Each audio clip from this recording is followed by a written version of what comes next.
ouvrages. Voici celui-ci sur le sinistre GRU en 88, et celui-ci beaucoup plus récent, chez Stock, chez le même éditeur, coup d'état de Markus Wolf, la guerre des deux Allemagnes, 45-91. Vous publiez aussi depuis plus de 20 ans cette lettre d'information du Centre européen d'information. Alors, notre propos aujourd'hui est d'introduire quelques notions précises sur le gouvernement secret. J'ai étudié d'abord toutes les affaires de l'international communiste et soviétique pendant des années, et un jour je me suis rendu compte que c'était pas suffisant comme explication, une soi-disant confrontation entre deux mondes, et puis en même temps tout à coup des choses bizarres se passant en coulisses, et comme s'il y avait une sorte de compromis ou tacite ou organisé entre l'Est et l'Ouest par-dessus nos têtes. Donc je me suis mis à étudier aussi les coulisses du monde occidental. Et alors j'ai découvert ceci grâce à des amis aussi bien anglais qu'américains d'ailleurs, qu'il existait bien avant la trilatérale et Bilderberg des sociétés qui sont nées au début du siècle, à la fin du dernier siècle et au début du siècle, tout à fait, je dirais, occultes en ce sens que on n'y pénétrait pas.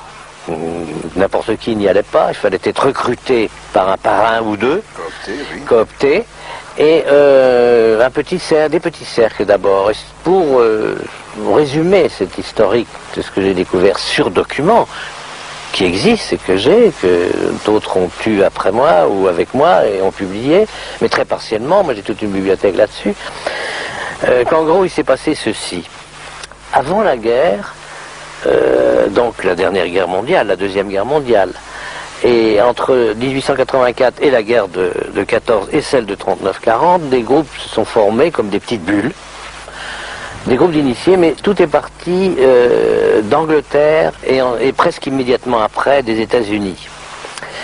C'est-à-dire sur le thème suivant, nous qui sommes des professeurs d'université, des intellectuels, en Angleterre il y avait par exemple Bernard Shaw. Il y avait la fille de Marx, une des filles de Marx, Eleanor Marx. Et je dis Eleanor Marx parce que c'est quelque chose qui devrait être connu de tous les historiens, qu'après avoir fondé une société d'une quinzaine ou d'une vingtaine de professeurs universitaires et intellectuels à Londres, ils ont envoyé en mission Eleanor Marx aux États-Unis pour créer un même groupe avec l'idée suivante. L'ère moderne exige que dans les universités, nous qui sommes professeurs intellectuels, nous avons la parole, nous formons des gens. Eh bien, nous allons les former à notre programme de réorganisation du monde, et au lieu de faire la révolution par la rue, qui se termine toujours tragiquement et qui peut nous échapper, nous allons faire la révolution par en haut, c'est-à-dire par les élites. Dans nos universités, nous allons non seulement recruter des professeurs qui vont adopter nos idées, enfin on va les recruter, c'est pas à condition qu'ils adoptent nos idées, et ensuite ces professeurs vont former des élèves. Alors il faut voir qu'il y a eu un siècle de travail comme ça. La société de Londres s'appelait la Société Fabienne, britannique, et ne recrutait que petit à petit, sans hâte, parce que c'est ça la différence avec les partis, les mouvements politiques. Il y a toujours l'objectif immédiat, le pouvoir tout de suite, par les élections. Eux, c'était pas ça. C'était le pouvoir dans l'ombre. Comme conseillers, ne cherchons jamais les premières places, mais soyons toujours là, indispensables, parce que nous sommes savants, parce que nous sommes professeurs universitaires spécialisés dans tel et tel domaine. La même chose aux États-Unis. Et c'est de là que sont nés, en gros, la synarchie, ce qu'on a appelé la synarchie, à Vienne, qui a essaimé sur toute l'Europe, puisque c'est en 22 dont je parle pour l'Europe.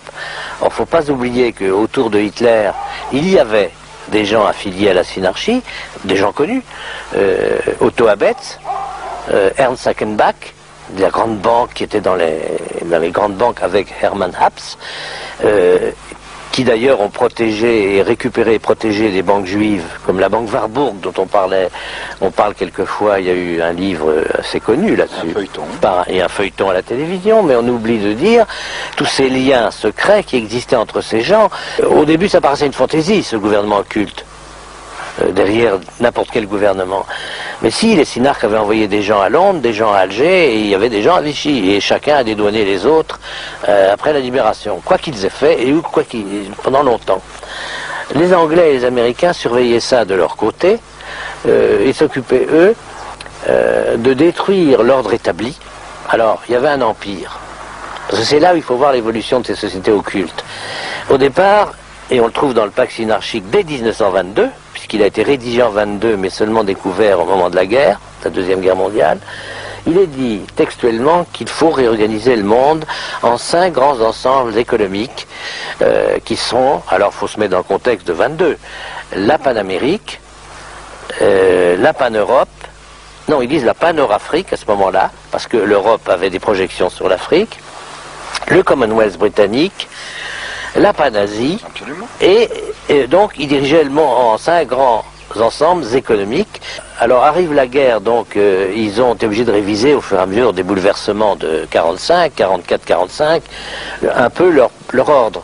C'est-à-dire qu'ils se sont dit, il vaut mieux carrément faire sauter le Commonwealth, qui était intégré complètement à la couronne, mais à condition que l'Empire français, on dit les Anglais, parce qu'il y a beau avoir des coteries, il y a des rivalités à l'intérieur de ces coteries semi-occultes, il faut détruire l'Empire français. Les Américains étaient d'accord, d'autant plus que les gens de l'OSS devenus CIA, je dis pas tous, il y avait des initiés dans tous ces mouvements. Bien sûr qu'on ne peut pas cataloguer tout un mouvement en bloc, c'est le tort quelquefois de certains de nos amis, c'est de vouloir que tout passe par le trou de serrure, puisqu'un tel est du club, donc c'est un salaud. Non, il faut voir ce qu'il fait, ce qu'il dit, parce qu'il y a des gens qui entrent dans ces clubs par opportunisme politique, par carriérisme, mais il ne faut pas se faire d'illusions. Tous ne sont pas des initiés. Je donne un exemple. Mon beau-père connaissait bien Pinet, le président Pinet, et un jour il lui dit, qu'est-ce que vous allez faire dans cette société qui s'appelle Bilderberg? Bon, on va en parler, je vais expliquer ce que c'est que Bilderberg, mais Pinet lui répond, vous savez, on rencontre des gens intéressants dans ce club, c'était aux années 50, ça, hein, après la fondation de Bilderberg qui date de 1954. Moi je trouve qu'on a des réunions dans un pays puis un autre, ça me fait voir du pays, et pendant que ces gens-là, ils m'embêtent avec leur discours, parlent de refaire le monde, moi je m'en vais faire du footing. Alors mon beau-père lui avait dit, président Pinet, vous servez de caution à des gens qui dans votre dos, eux, travaillent. Car déjà, j'ai des textes qui datent de 1932 de ces milieux-là, des textes internes, où on parle du nouvel ordre mondial sans arrêt. Donc c'est pas une découverte que le président Bush l'ait dit après la guerre du Golfe. C'est simplement une confirmation. Parce qu'on ne nous fera pas croire que ces gens-là ont toujours le même langage à travers un siècle, sans qu'il y ait une doctrine à la base. Il y a un fil conducteur. Alors, après la guerre, il y a donc la soi-disant guerre froide qui commence, je dis soi-disant, puisqu'ils ont été mêlés à, comme on peut lire dans mes livres, certaines affaires secrètes. J'ai quand même vu que c'était une horrible mascarade. On voulait bien empêcher le communisme de nous prendre ici comme les pays d'Europe de l'Est, mais on voulait pas le détruire, on voulait s'arranger avec lui, ce qui est très différent.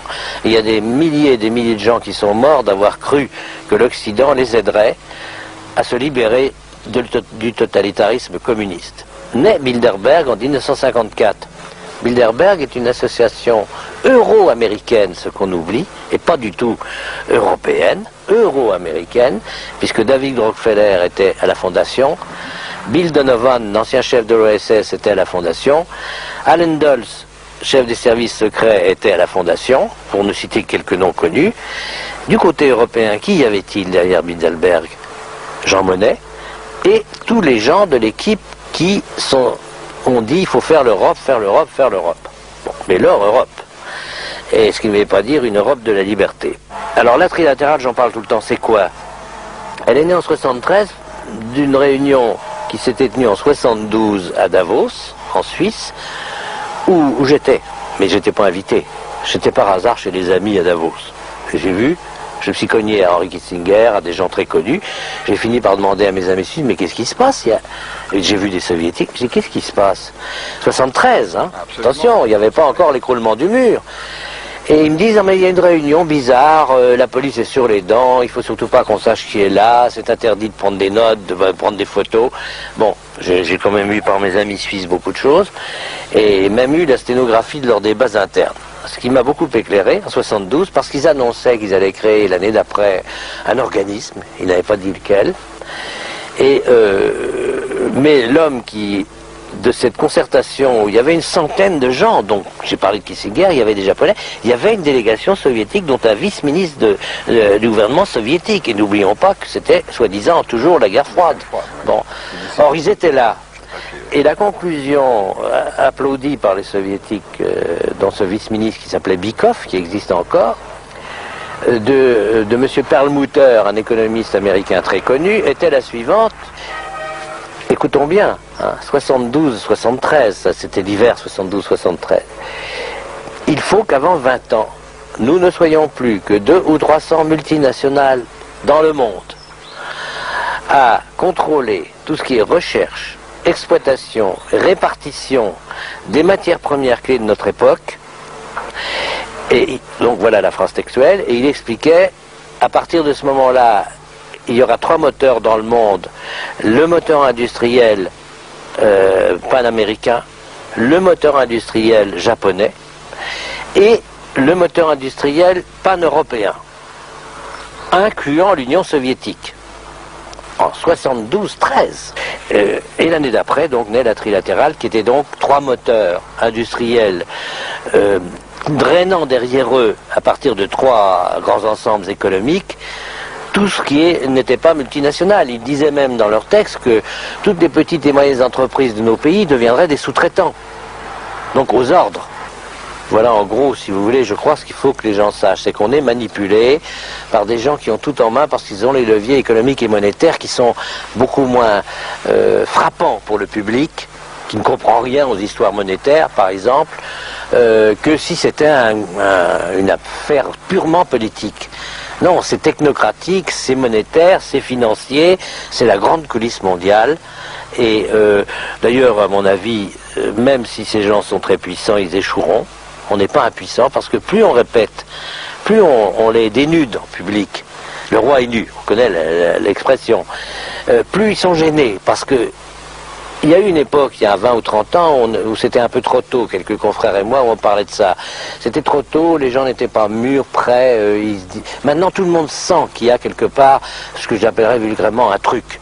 Ce qui explique que les Français, qu'on croyait endormis, se réveillent tout d'un coup quand il y a une discussion autour d'une chose comme Maastricht, parce qu'ils sentent instinctivement qu'il y a quelque chose qui est truqué dans la coulisse. Ils voudraient savoir. Les dés sont pipés.